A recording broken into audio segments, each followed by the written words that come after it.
My name is Margaret Ellison, and I'm 62 years old. For most of my life, I believed I understood people.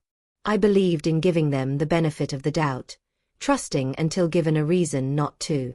But as I tell you this story, I stand on the other side of a very painful lesson, one that cost me money, time, and a piece of my peace.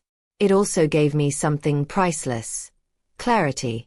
I suppose I should start with the fact that I wasn't always someone who trusted easily. Life had trained me to be cautious.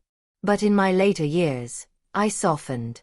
My husband, Charles, passed away 7 years ago, and after a long period of loneliness, I met someone kind, attentive, and steady. His name is Alan. He was 58 when we met, a widower himself, with 2 adult children and a sprawling family that seemed to have its arms open wide, waiting to embrace anyone he loved. My own daughter lived out of state, and although she called often, she had built her own life.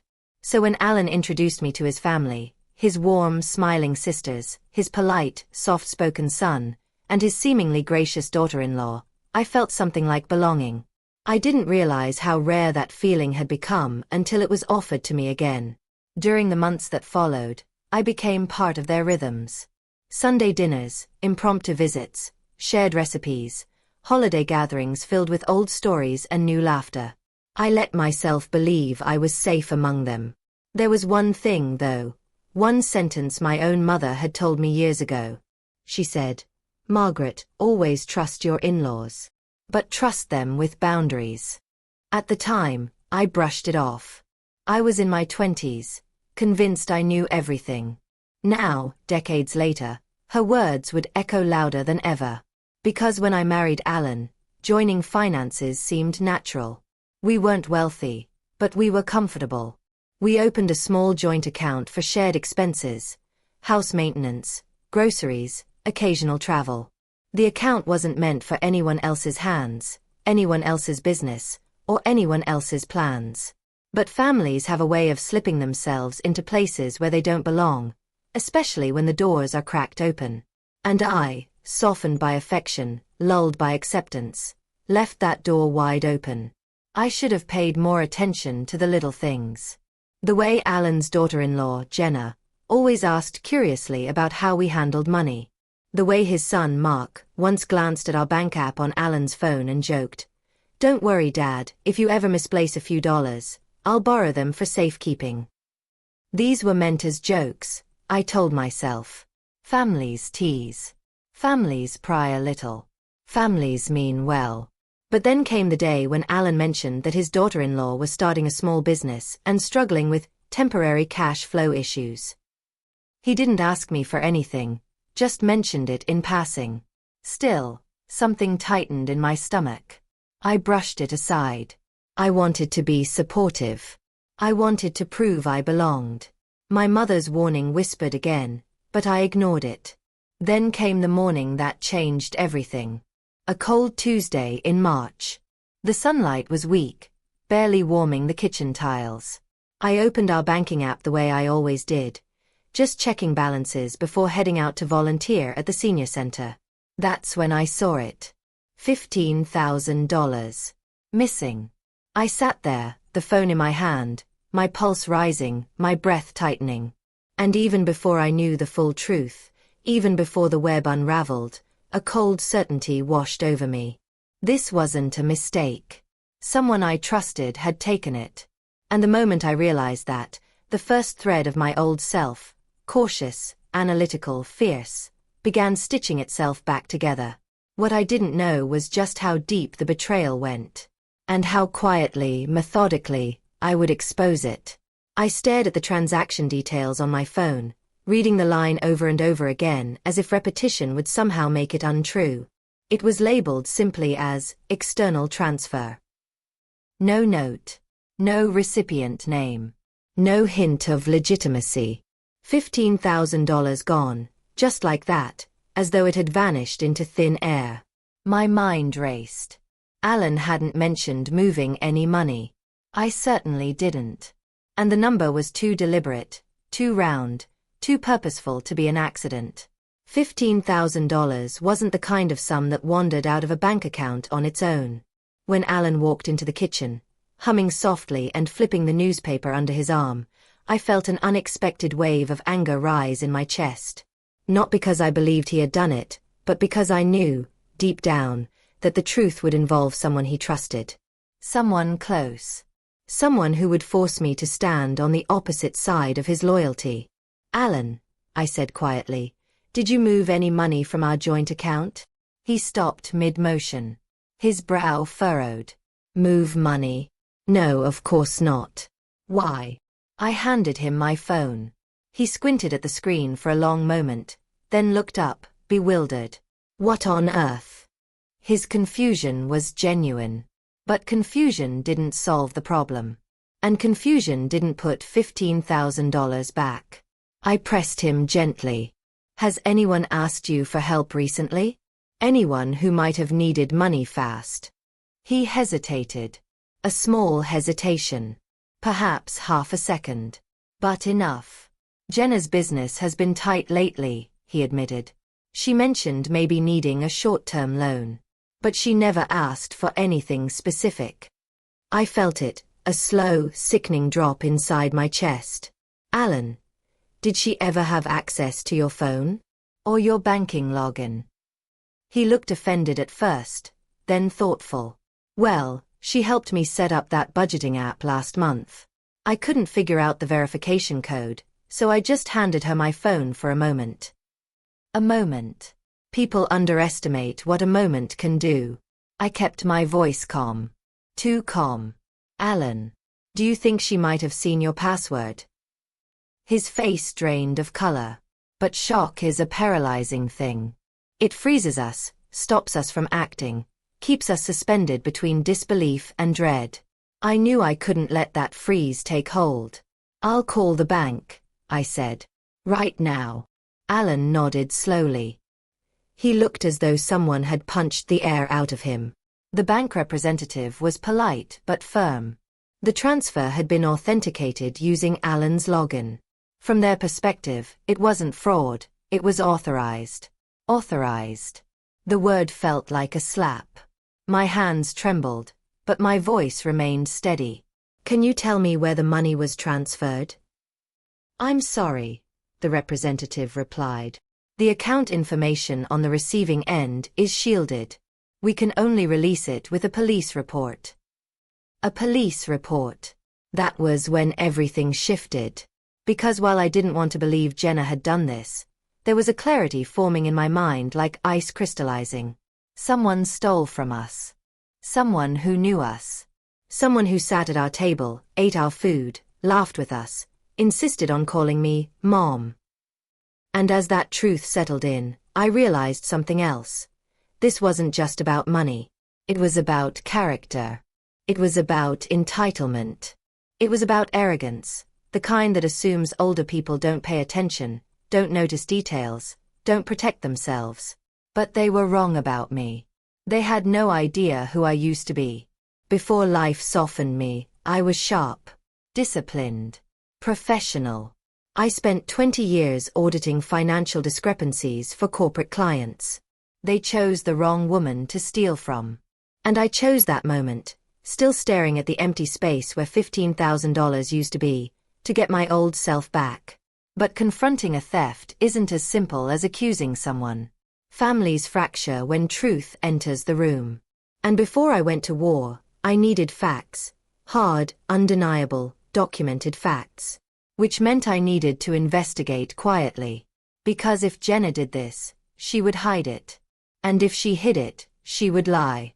And if she lied, she would assume I couldn't prove a thing. But she was wrong.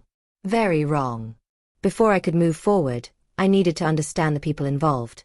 Who they were before all this, who they became afterward, and what motivations might drive them to cross such a boundary. It's easy to jump straight into accusation, but experience taught me something. People show you who they are long before they betray you. You just have to listen carefully. I met Jenna 3 years earlier, at one of Alan's Sunday gatherings. She was one of those women who seemed endlessly put together. Perfect hair, perfect posture, and an air of practiced politeness that always felt a touch too polished. She wasn't unkind, not at all. But there was something about her that felt curated. She called it ambition. I called it performance. Mark, her husband, Alan's son, was quieter, more grounded. A decent man, but someone who yielded easily. He adored Jenna, and that adoration made him blind to the edges of her personality. Every criticism slipped off her like rain rolling off wax. When Jenna spoke about her business, she did so with the confidence of someone describing something much larger than it actually was. A boutique wellness brand, she called it. But from the little I saw, it was more of a home-based hobby turned aspirational. I always smiled and nodded, even when her numbers didn't make sense, even when her stories shifted slightly each time she told them. People like Jenna don't lie outright. Not at first. They exaggerate. They embellish. They stretch the truth until they become comfortable with distortion. And then one day they stretch it too far. As for Alan, he always saw the best in people. A wonderful trait, but also a dangerous one. He had raised his children alone after losing his first wife, and somewhere along the way, guilt and love intertwined. He wanted to be generous. He wanted to be supportive. He wanted his children to feel he was always on their side. But children, even adult ones, sometimes take advantage of that softness. They learn that if they push hard enough, lean long enough, or smile sweetly enough, the door of generosity never truly closes. My own upbringing was very different. My parents were compassionate but practical. My mother especially taught me that trusting someone didn't mean welcoming them into your financial life. People change when money enters the conversation, she said. Sometimes for better, often for worse. When I married Alan, I repeated that caution to myself, but in the quiet safety of his loving family, I allowed myself to forget. I ignored subtle signs, comments about how lucky I was to have savings, the jokes about inheriting old people money, the too curious questions about my retirement account. Looking back, it was all so clear. But motives aren't only built from personality, they're built from circumstance. A week before the theft, Jenna mentioned casually during dinner that her business's main supplier had failed her. She said she was sitting on delayed inventory, owed money, and facing a terrible financial bottleneck. I remembered the way she looked at me then, not directly at my eyes, but somewhere near my shoulder, as though she was testing whether I was listening. At the time, I offered sympathy. She accepted it gracefully, but in hindsight, there was a different intention behind her tone. She wasn't looking for comfort. She was laying groundwork. From what little I could gather, they were struggling. Bills piling up, business expenses outpacing revenue, and a lifestyle that didn't match their income. Entitlement mixed with desperation can create a dangerous blend. And often, in that blend, people make choices they later justify. $15,000 is enough to tempt a struggling person. Enough to cover debts. Enough to pretend things are still under control. Enough to convince oneself that it's just a temporary borrow. But motives matter most when they illuminate decisions. And their decisions were only beginning to surface. Because if Jenna believed she could take that money quietly, without consequences, then she didn't know me at all. And she had no idea that my past, my professional, meticulous, investigative past, was about to collide with her present. I spent the next morning doing what I had done for years before retirement, following the trail no one expected me to see. Investigations aren't about confrontation. They're about quiet observation, careful documentation, and letting facts illuminate behavior. And I had learned long ago that people reveal more when you don't accuse them, when you simply watch. I started with Alan's phone. Not in a snooping way, but in the way a seasoned auditor examines an asset with permission. Alan handed it to me willingly, still shaken by the idea that someone close might have violated his trust. His banking app showed that the login had originated from his usual device. But when I checked his email, I found something odd, several password reset attempts over the past 2 months. He had never mentioned resetting anything. Alan, I asked gently, did you request these resets? No, he said. I haven't changed a password in ages. That told me someone else had tried to access his accounts before. Someone who needed the password but didn't yet know it. Someone who eventually found it. I made a list. Who had handled his phone in the past months? Who had access to their home Wi-Fi? Who had asked questions about joint finances? The same name rose to the top each time. But evidence needs corroboration. Next, I visited the bank in person. They couldn't release the recipient account details without a police report, but they did confirm something invaluable. The transfer had been initiated using Alan's credentials from a different IP address than the one registered to our home internet. That meant someone had logged in from elsewhere. Someone who knew his password. Someone who thought they were clever. I asked if they could tell me how long the credentials had been saved to that device. They couldn't give exact data, but they did note the login came from a device type that wasn't ours. Now I was forming a picture. A few hours later, I checked social media. Jenna's business page, her personal posts, her likes, and most importantly, her complaints. 2 weeks before the transfer, she posted about needing a miracle to keep her business afloat. A few days later, she shared a photo of new packaging supplies.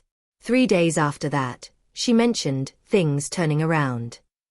People leave digital breadcrumbs everywhere. You just have to know where to look. Still, I needed something undeniable, something she couldn't explain away with tears or excuses. So I quietly reached out to a friend of mine, Lila, who had worked in cybersecurity before retiring. I asked her a simple question. Is it possible to match timestamps from Alan's bank login with timestamps from text messages, social media posts, or other phone activity? She smiled and said yes, easily. We met that afternoon. I brought printed screenshots, email notifications, and bank timestamps. She brought her laptop and a meticulous nature that rivaled my own. It didn't take her long. Margaret, she said, tapping the screen. Whoever logged into Alan's account did it minutes after receiving a verification text from the bank. And the phone that received those messages wasn't his.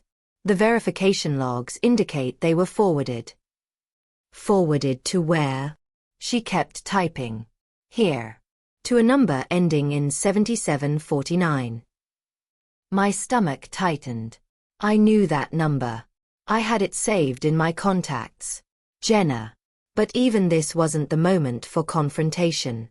I knew better. People lie beautifully when cornered too soon. They twist, deflect, and obfuscate. I needed her to reveal herself. So I did something simple. I scheduled a family dinner. I asked everyone to come over. I made pot roast. I set the table. I lit candles. And then I asked Jenna, very nicely, to help me with a few things on the computer before dinner. Just some old lady tech trouble. What she didn't know was that I had a small screen recorder running. And what happened next would become the turning point in the entire story. Because people who steal once often try to steal again. And Jenna was no exception. I planned everything carefully. Dinner simmered on the stove, filling the house with comforting aromas. Garlic, herbs, slow-cooked beef. The kind of scents that make people relax. The kind that lower defenses. Everyone arrived laughing, chatting, stepping into the warmth of the home as if nothing strange could possibly be brewing beneath the surface. That was the beauty of it. Truth hides best in places that feel safe. After coats were hung and Alan poured glasses of iced tea, I turned to Jenna with a gentle smile. Would you mind helping me with something on the computer? I asked. I've been having trouble logging into my online banking. You're so good with tech. I'd appreciate another pair of eyes. She beamed with pride, eager and flattered. People like Jenna thrive when they believe they're indispensable. Of course, she said. Show me. We went to my study. I kept the lighting soft, the atmosphere calm.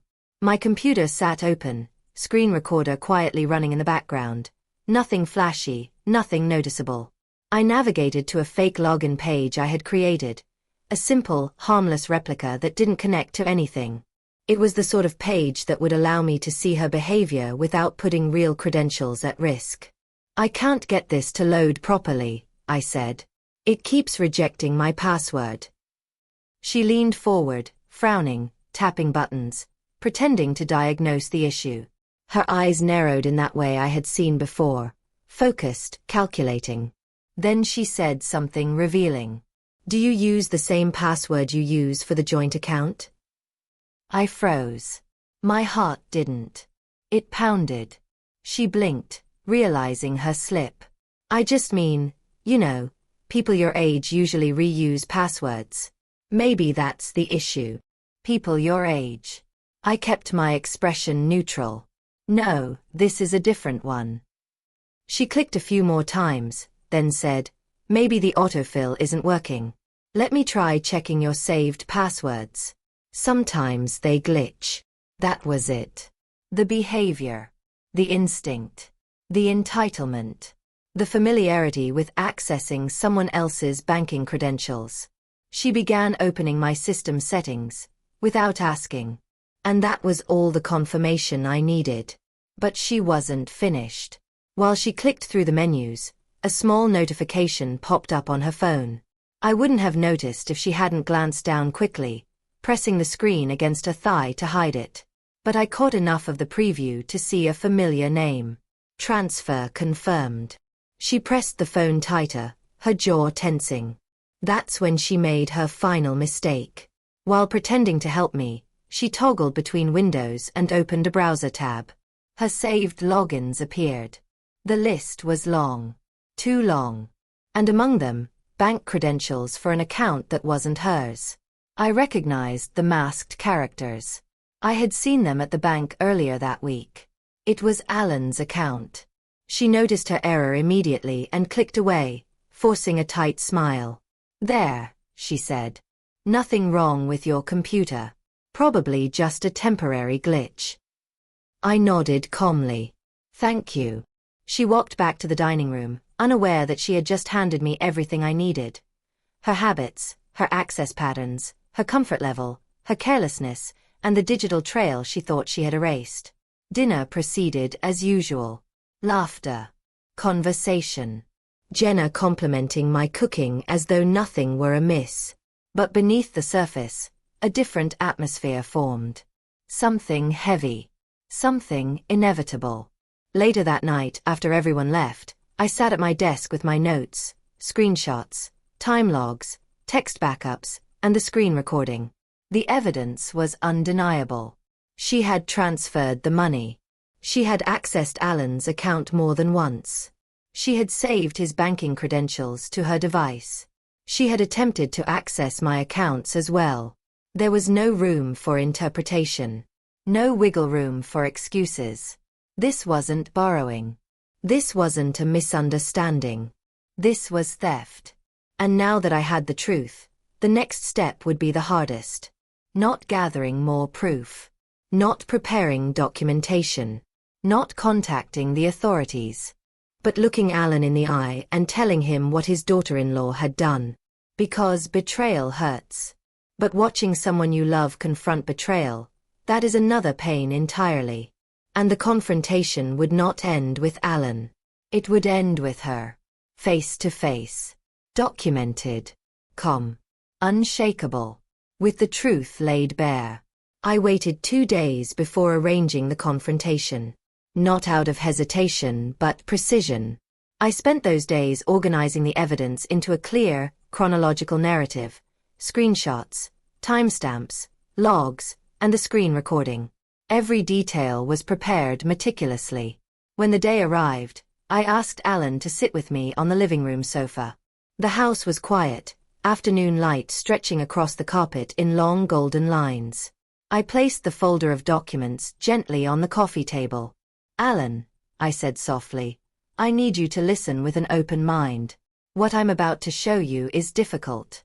But it's the truth. He nodded, worry settling into the creases around his eyes. I took him through each piece of evidence one by one. Slowly. Calmly. Not overwhelming him, but guiding him like someone leading another across a fragile wire. By the time I finished, he had fallen silent. His hands trembled.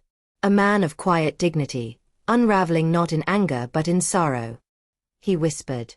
How could she do this? He wasn't asking me. He was asking the universe. I reached for his hand. Because she thought no one would notice. Because she believed we trusted her so much that she could take advantage of that trust. He closed his eyes. I'm so sorry, Margaret. This is not your fault, I assured him. But the confrontation still needed to happen, and it needed to happen with clarity, documentation, and control. We invited Jenna and Mark over under the pretense of discussing family finances. I asked them to sit at the dining table. Jenna smiled as though nothing in the world was amiss. Is everything okay? She asked. You sounded serious on the phone. I began calmly. There's been a theft.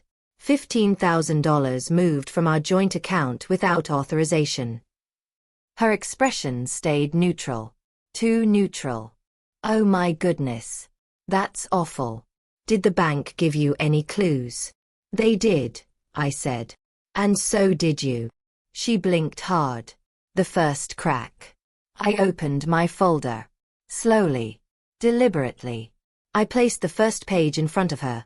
The bank transfer confirmation, showing the unauthorized transaction. This transfer was made with credentials from a device that wasn't ours. I placed the second page.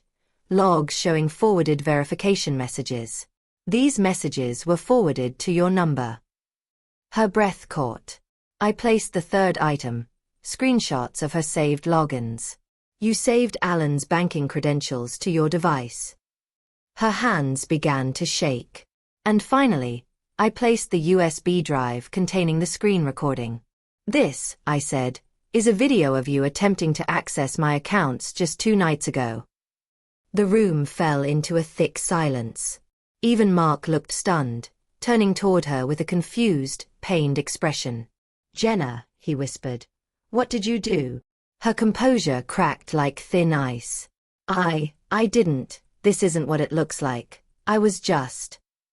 Stop, I said, my voice steady but firm. We have documentation. Every step. Every attempt. Every login. This is not a misunderstanding. This is a pattern. She broke down then.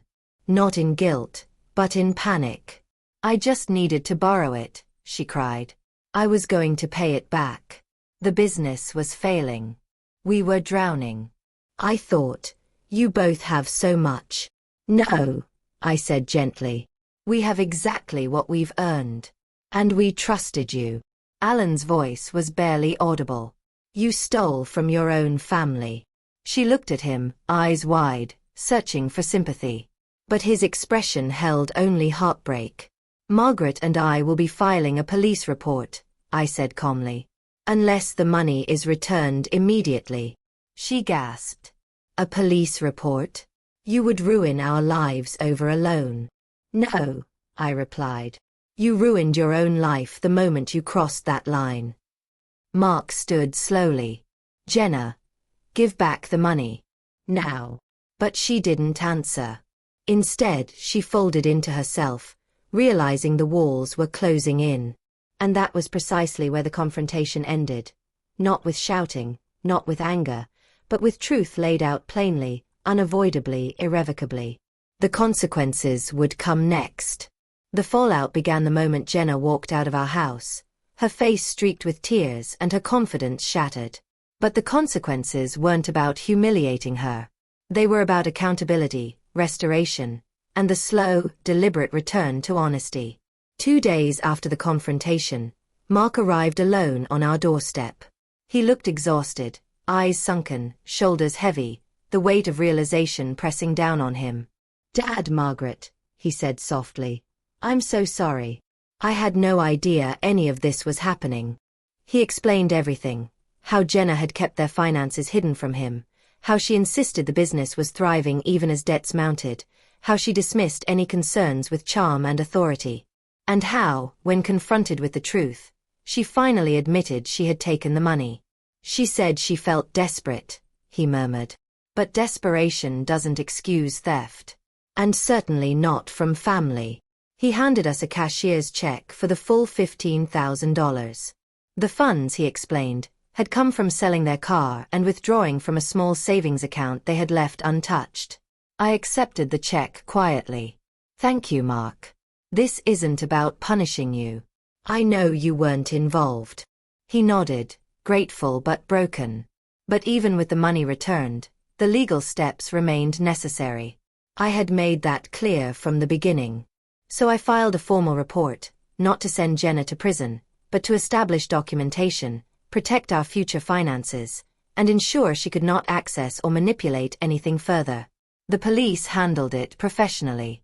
They conducted interviews, collected statements, reviewed the evidence, and ultimately concluded that the case was valid. Because the funds had been returned promptly, the matter was categorized as a resolved theft, still a crime, but one mitigated by restitution. The impact on the family was immediate and visible. Alan's relationship with Mark remained intact, but his relationship with Jenna fractured beyond repair. She avoided all family gatherings, refused to make eye contact when we crossed paths, and eventually moved out of their home temporarily to clear her mind. But consequences aren't always loud. Sometimes they're quiet shifts in the way people behave. Alan began double-checking passwords, logging out of accounts meticulously, even learning how to manage two-factor authentication on his own. Mark asked for financial counseling. The rest of the family grew more cautious, more understanding of boundaries, more respectful of privacy. The largest change, however, happened inside me. I realized that the softness I had allowed myself after years of grief wasn't a weakness. It was a gift. But gifts need protection. Trust without boundaries isn't trust. It's vulnerability without purpose. As for Jenna, her actions rippled outward. Her reputation suffered. Her business crumbled. People who once praised her ambition now kept their distance. Accountability has a way of reshaping people, even when they don't want to look in the mirror that's been placed before them. Yet even with all the consequences unfolding around us, revenge was never my goal. Justice was. Truth was. And truth, once uncovered, does not retreat. In the quiet aftermath of everything, I found myself sitting on the back porch one evening, wrapped in a soft sweater, watching the sun settle behind the trees. The world had a way of returning to stillness after chaos. Not instantly, not perfectly, but gradually, like a wound knitting itself closed. I thought about my mother's warning, trust your in-laws, but trust them with boundaries. It took me 62 years to fully internalize what she meant. Trusting someone doesn't mean handing them your financial life. Supporting someone doesn't mean sacrificing your own stability. Loving someone doesn't mean ignoring their behavior. And perhaps most importantly, age does not make us naive. If anything, it sharpens the instincts that youth tends to overlook. When someone stole from me, I didn't scream, threaten, or crumble. I returned to who I had always been, a woman who investigates quietly, confronts calmly, and seeks justice without cruelty. Alan healed slowly. The betrayal wounded him more deeply than it wounded me. Watching someone you love realize their own family member crossed a line is a particular kind of heartbreak. But he emerged stronger, wiser, and more protective of the life we're building together. As for Jenna, sometimes consequences teach lessons people were never willing to learn on their own. Whether she grows from this or remains bitter is not for me to decide. Accountability is an opportunity. What she does with it is her choice. I didn't tell this story to encourage suspicion or fear. I tell it because honesty is a form of love, and boundaries are a form of respect. Looking back now, I don't feel anger. I don't feel regret. I feel clarity. Clarity about trust. Clarity about family. Clarity about the strength that comes from refusing to be silent when wronged. And if you take anything from my experience, let it be this. Kindness and discernment can coexist. And when someone tests your boundaries, you have every right to draw them firmly, not out of vengeance, but out of self-respect. Thank you for listening to my story. I hope it brings you insight and a sense of empowerment. If you've ever faced something similar, or if this reminded you of a lesson you learned the hard way, I invite you to share your experience. Your voice might help someone else find theirs. The floor is yours now.